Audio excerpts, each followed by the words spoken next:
With AI becoming such a prominent part of our everyday lives, everybody's watching this battle between humans and machines. Well, that's really not the most important fight that's going to determine our future. We live in a time where being tired, stressed, and sick has become the norm, and most people don't even question it. This show exists because I believe that health is not a luxury, it's foundational. You can't think clearly, lead effectively, or show up fully for the people who depend on you if your body is working against you. Every week on Healthy and Black, I sit down with physicians, scientists, executives, athletes, and thinkers who will challenge what you think you know about health and give you tools to feel better, think better, and perform better. I'm Dr. Jarek Conrad. Let's get into it. Welcome to the show. So glad you are here. I'm excited about this one. I'm working on a book idea. These book ideas, they always start with some kind of keynote speech, and then I get deeper and deeper. And ultimately, I have enough information, enough data that I'm like, okay, I need to do something with this. So I'm in the early stages of this, but I want to share it with you, with my listeners, who you understand how I think. And this one is an important one. It kind of brings together really several of the things I've talked about, not only on this show, but over the past several years on stages all over the world. I've written about these things. My first book was titled The Fragile Mind. The second book was titled In Search of Humanity. And this book is called The Last Human Advantage. The Last Human Advantage. And I always have subtitles. So this subtitle is Why the Future of Work, Leadership, and Life Hangs in the Balance. So again, this is an important one that I kind of want to share with you what my thoughts are regarding this last human advantage. I think it's important people understand that each of us, we're fighting two battles at one time. Certainly, we're fighting for relevance in the age of AI. Everybody's asking, is my job going to be replaced? We're reading about layoffs. It seems like at a record rate every day. We're hearing about these things, and automation is always at least part of the story. So that's a fight. That is something that we're all trying to sort out where we fit. Now, experts say, really, it's not an either or thing, that it's not about humans versus machines. And ultimately, we're going to coexist.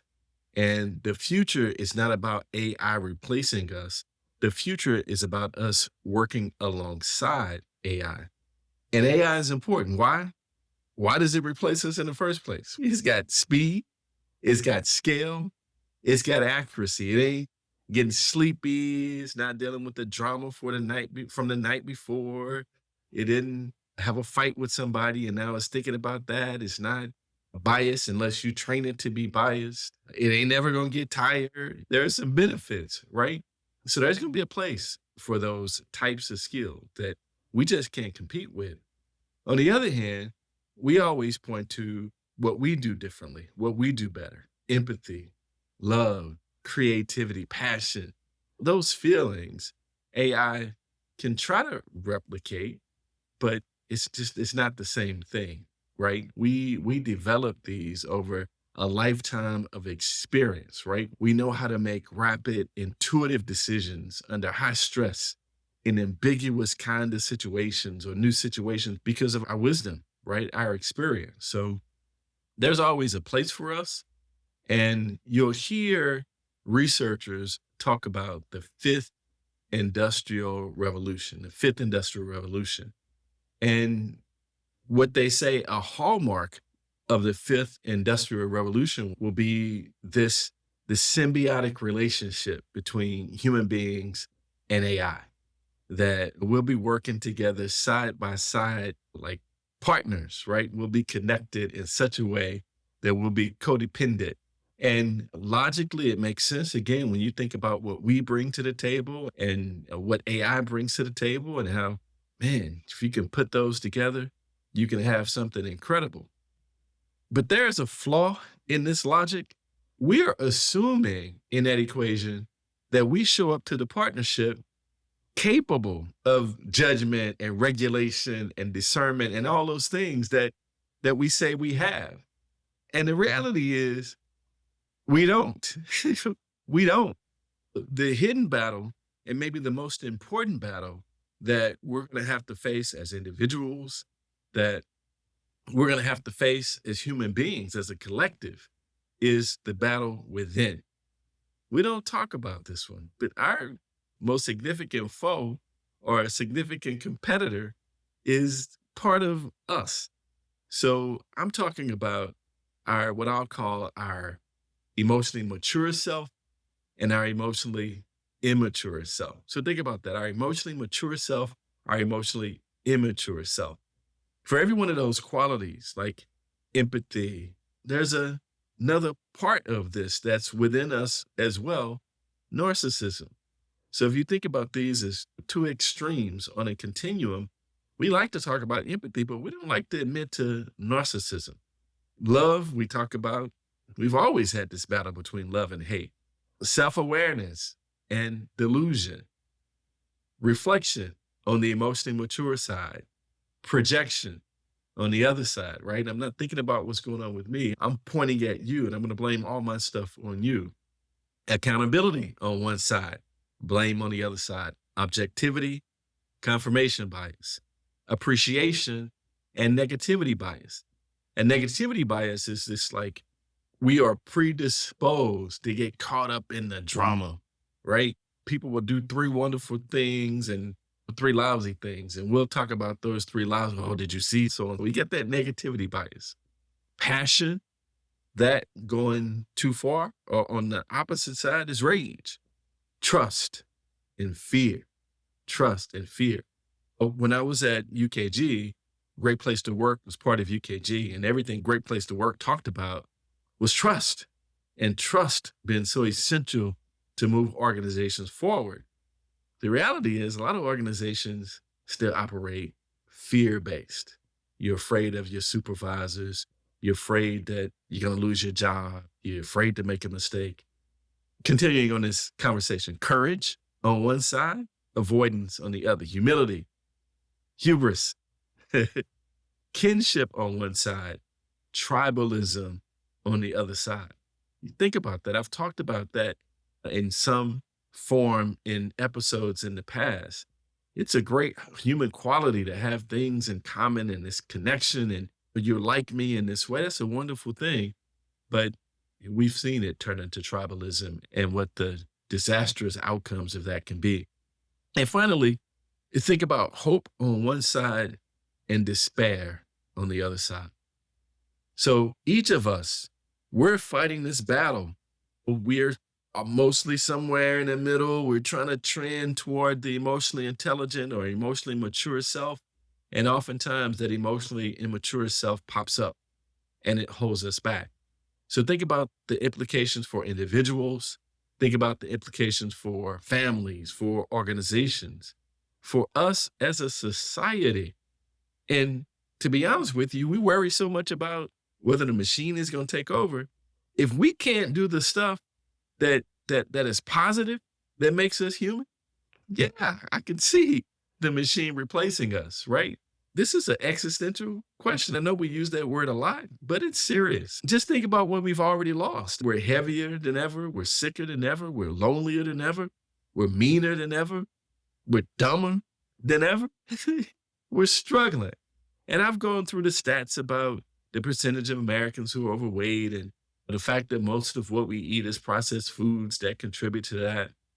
I care deeply about the chronic disease issue in America and the fact that 3 in 4 adults are living with these chronic diseases. And that's why I'm focused so much on conscious health, to try and change that story. Loneliness is something that not just during the pandemic, we started talking about it a lot during the pandemic, but even post pandemic, we're struggling with that. There's a statistic I used to present on all the time that talked about the fact that the health risk of chronic loneliness is equivalent to smoking 15 cigarettes a day. 15 cigarettes a day.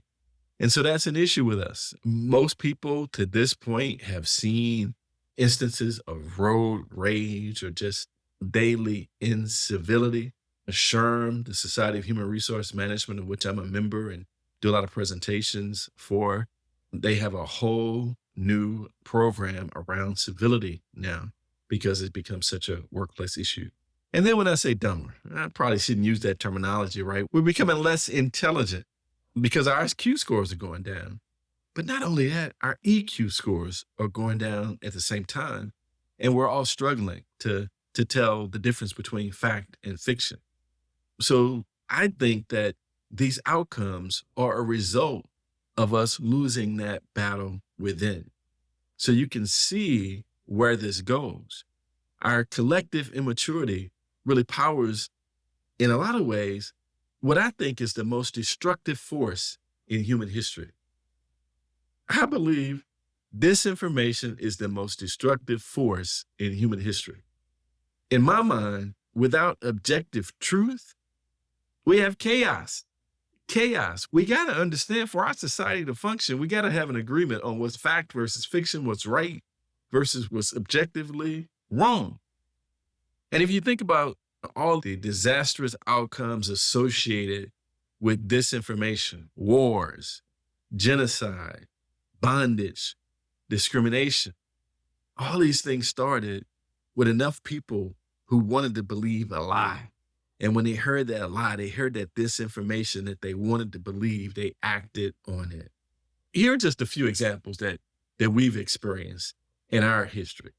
If you think about the case with big tobacco, so if you're looking between the 60s and somewhere around 2014, 2015 or so, 20 million Americans died from smoking.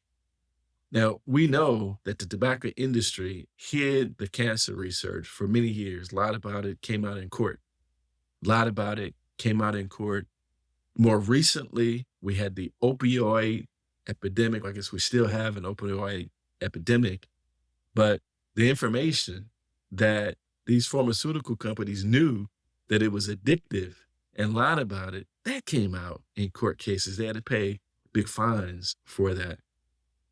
And then we think about sugar. Sugar followed the blueprint of tobacco, right? Those executives lied about the impact of sugar, put it all on dietary fats instead of taking any responsibility for sugar, and they had the research to prove it. And so again, think about the impact of our lives from deliberate lies that are told to us and the degree that we're not capable of distinguishing between facts and fiction makes us very vulnerable to believe those lies. And people will profit off of those lies at our expense. So that's really challenging to think about. Another way that you can think about this is conspiracy theories. These are big lies, right? So what's interesting about people who tend to believe in conspiracy theories, they give them tests to test their analytical abilities. And of course, they do poorly on those, worse than the general population. But they feel very confident that they know what's going on. So 93% of the time, this is some research that was done at Cornell, 93% of the time, they believe their opinions are shared by most people.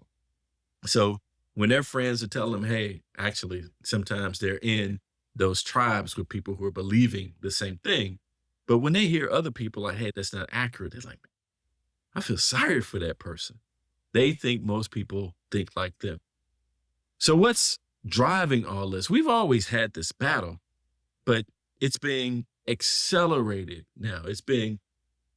We've always had this battle, but it's really being amplified now at scale because of technology. Now, again, technology didn't invent these immature tendencies that we have, but it certainly exploits them at a scale that we've just never experienced. Social media, you've heard me talk about social media if you've listened to any previous episodes, but just think about the constant competition for status, attention, and belonging it creates and what that does internally.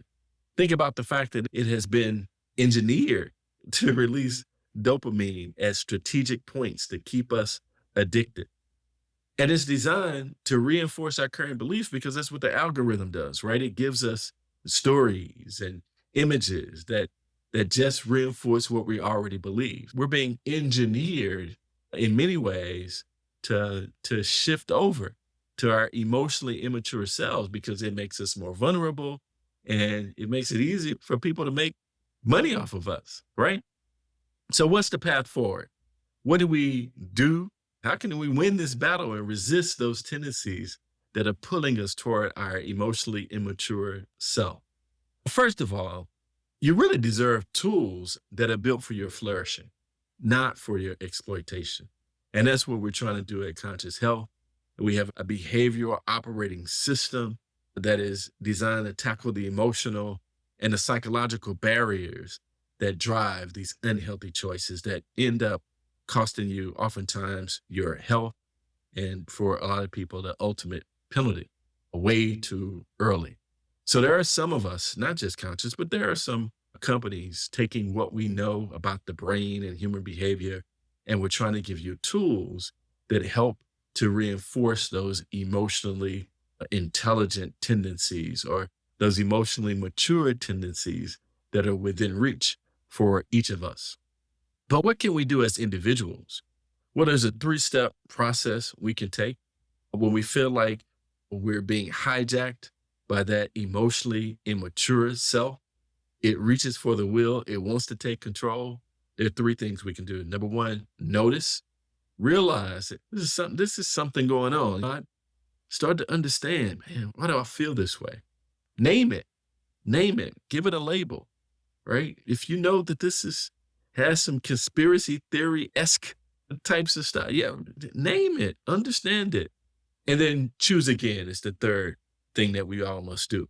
Once we know better, we have a responsibility to do better so we can make better choices and kind of replace that emotionally immature response that we might have had with a more emotionally mature response. Let me give an example of how this process works. So let's say you're scrolling through your phones, a story comes by on your feed, and it's talking about a politician or a political party, and it is what you thought, right? They're doing exactly what you expected them to do. Yeah, obviously you feel this rush of validation, right? Dopamine, and you feel good about yourself. See, I knew it. I knew it. I knew he was crooked. I've been telling people that. And so you're already ready to start sharing this with people. So that's the first part. So I'm asking you to notice it and start, man, why does that make me feel good? And really, I just read the headline. I didn't even read the article, and I'm about to send that to somebody. So why is this happening to me? Why am I being hijacked like this? That I just got to get this out to validate what I already believe about this person or this political party, and then name it. So that's confirmation bias, right? I already thought this. I got something that sounded a lot like this. That proves it, right? But we got to be careful because that algorithm has been watching your patterns and knows what you think about this person or what you think about this party, and it's sending you that information. It's not sending you the information that contradicts what you think you know or what you believe about that person or that party. You're getting the stuff that will cause you to share it, right? Will cause you to read, stay on it, to boost up its screen time. That's what you're getting. So name that, understand that. Wait a minute, I might be a victim of some confirmation bias here. And then that third part is choosing again. So let me read this article. Let me read the source. Let me check the date. And let me think about what if this is not right?